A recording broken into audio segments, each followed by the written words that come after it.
Aujourd'hui, nouvelle vidéo YouTube et on va parler d'un thème qui nous concerne tous, le lien entre la santé physique et la santé mentale. Vous allez apprendre plein de choses, il y a plein de trucs intéressants, vous allez voir. Je vous laisse vous abonner juste en dessous, commenter, liker, partager. Vous savez, en tant que créateur de contenu, on a besoin de votre soutien, donc je vous remercie d'avance. C'est important d'avoir conscience que la santé globale, c'est celle du corps et celle de l'esprit, la santé physique et la santé mentale. Et pour parler de ce vaste sujet, je reçois aujourd'hui Delphine. Delphine, ça va? Très bien, merci pour l'invitation. Ça me fait plaisir que tu sois là. Delphine, elle est psychologue, elle est créatrice de contenu sur les réseaux sociaux. D'ailleurs, je vous encourage à aller voir ses comptes, c'est super intéressant. Et elle est surtout autrice du guide de ta santé mentale. C'est bien ça? Tout à fait. Est-ce que tu as quelque chose à rajouter pour ta présentation? Non, c'est ça. J'ai voulu écrire ce guide pour donner des outils aux personnes pour prendre soin de leur santé mentale. Parce que comme tu l'as dit, il n'y a pas de santé sans santé mentale et que malheureusement, on a généralement peu d'outils et de connaissances pour en prendre soin au quotidien. Et c'est dingue parce qu'on en parle de plus en plus en fait de cette santé mentale. Et nous d'ailleurs, en tant que professionnels de santé, nos formations initiales, c'est vraiment, on est là pour s'occuper de la santé physique, des bobos, des douleurs, mais de plus en plus dans nos cursus, on voit les jeunes étudiants ont conscience qu'il y a bien cette prise en charge globale du patient et on a des formations post-grade qui arrivent de plus en plus où on nous parle d'alliance thérapeutique, de ce côté psychologique des patients. Donc, par quoi tu commencerais pour évoquer la santé mentale? La santé mentale, c'est déjà un état de bien-être qui nous permet de traverser toutes les épreuves de la vie. Et c'est quelque chose dont il faut prendre soin au quotidien parce que malheureusement, personne ne nous l'apprend. Alors que la santé physique, il n'y a pas de débat. On sait qu'il faut se brosser les dents, s'alimenter correctement. Mais la santé mentale, généralement, on est un peu démunis et on ne prend pas ce temps-là chaque jour pour en prendre soin. Je rebondis là-dessus. En fait, ce qui est fou, c'est que la santé en général, d'ailleurs, on l'évoque trop souvent quand on ne l'a plus. Par exemple, quand on a le nez bouché, on n'arrive plus à respirer, on se dit « c'est tellement bien de respirer ». Ou quand on a une douleur d'épaule et qu'on n'arrive plus, les femmes, à attacher le soutien-gorge ou dans l'appartement, d'essayer d'attraper quelque chose dans des placards. Et on se dit « mais finalement, c'est vraiment chiant une douleur d'épaule ». Et en fait, c'est à chaque fois quand ça va plus, quand c'est trop tard, qu'on se prend conscience que la santé, c'est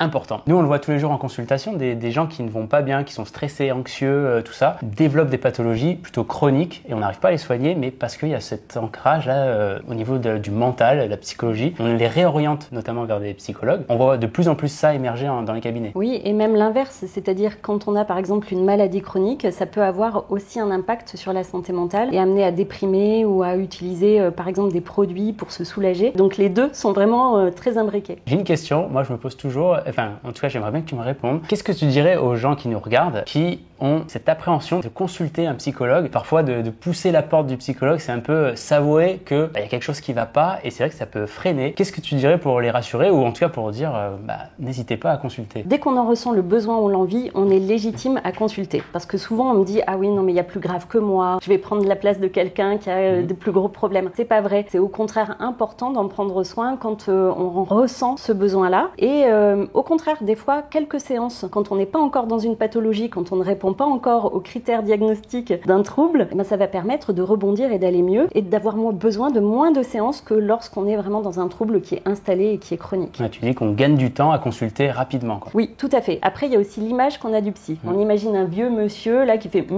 nous on est allongés, et puis on parle.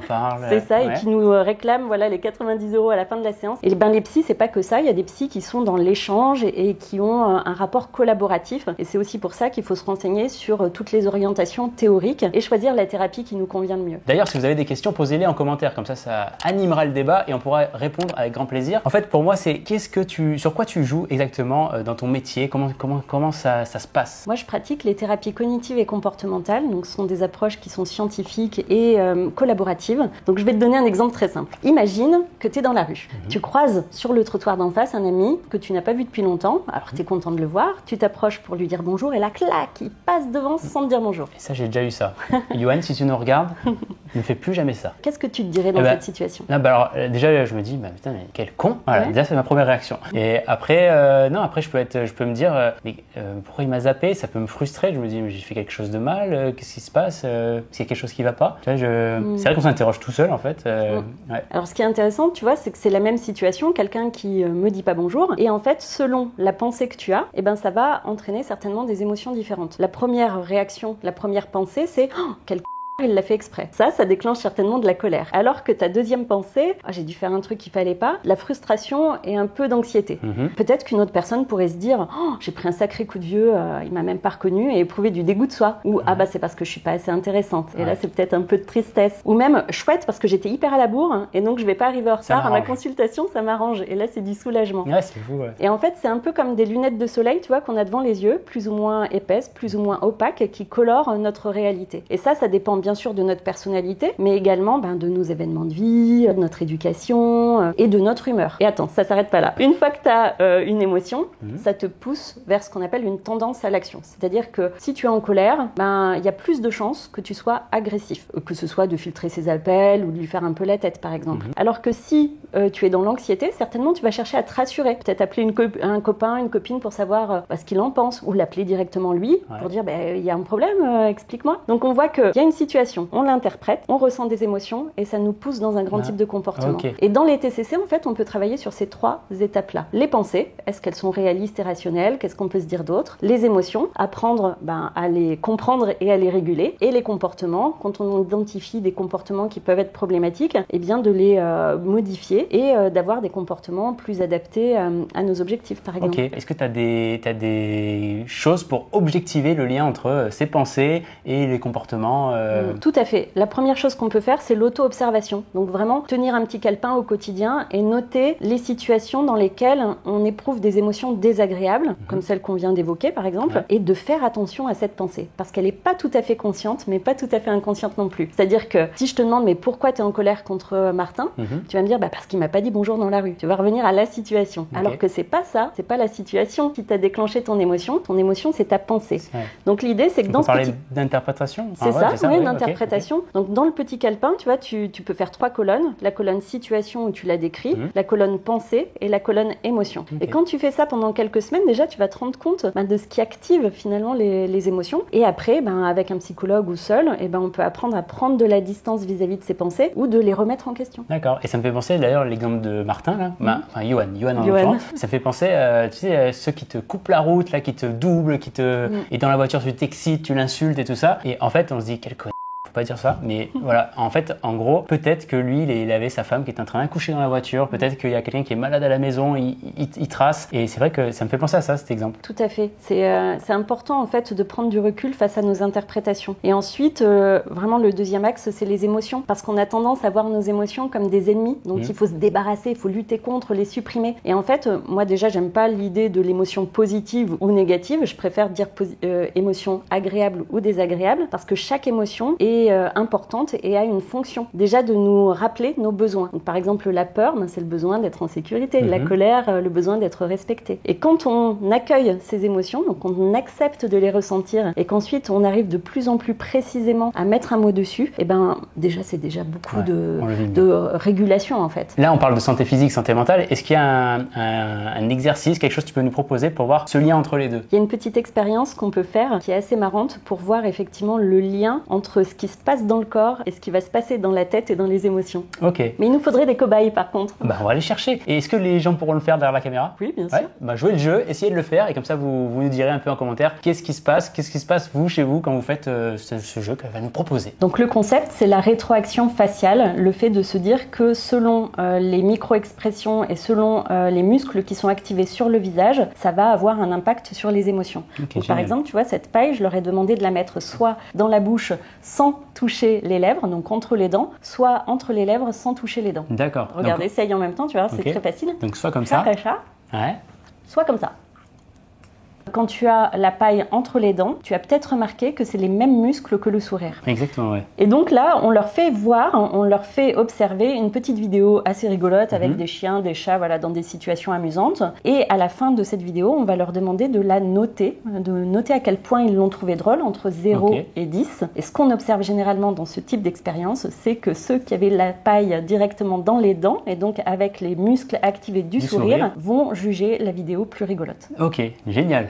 J'ai hâte de voir ce qu'ils vont nous dire. Là, on va recevoir les résultats dans un instant.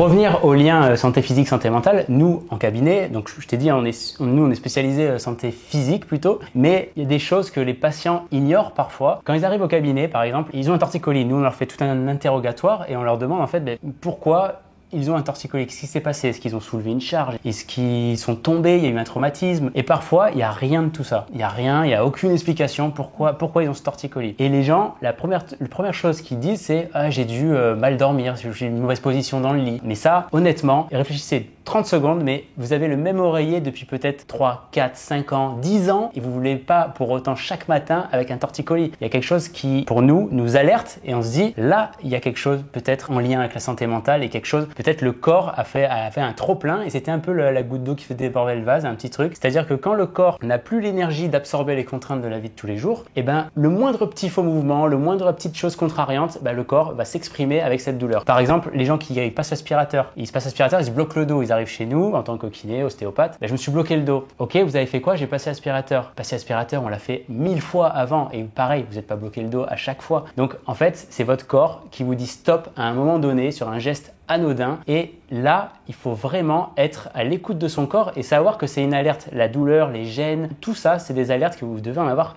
conscience. Et il y a une phrase que j'aime bien, alors je vais la modifier. Celui qui ne prend pas le temps pour sa santé prendra le temps d'être malade. Ça, c'est un peu une phrase que j'aime bien parce qu'elle est un peu percutante, mais c'est la réalité. Si on ne prend pas soin de soi, au final, eh ben, on sera malade et c'est là qu'on en prendra le temps. C'est jamais trop tard, mais c'est jamais trop tard. Oui, on trouve toujours des solutions pour aller mieux. La vidéo touche à sa fin. J'espère que ça vous a plu. Merci Delphine d'être venue. Ça me fait vraiment plaisir. Merci pour tous tes conseils. Merci de l'invitation. Et puis, si vous voulez aller plus loin, d'ailleurs, je conseille le livre de Delphine, Le guide de ta santé mentale. Il est top. Vraiment, allez-y. Et nous, on se retrouve pour des prochaines vidéos.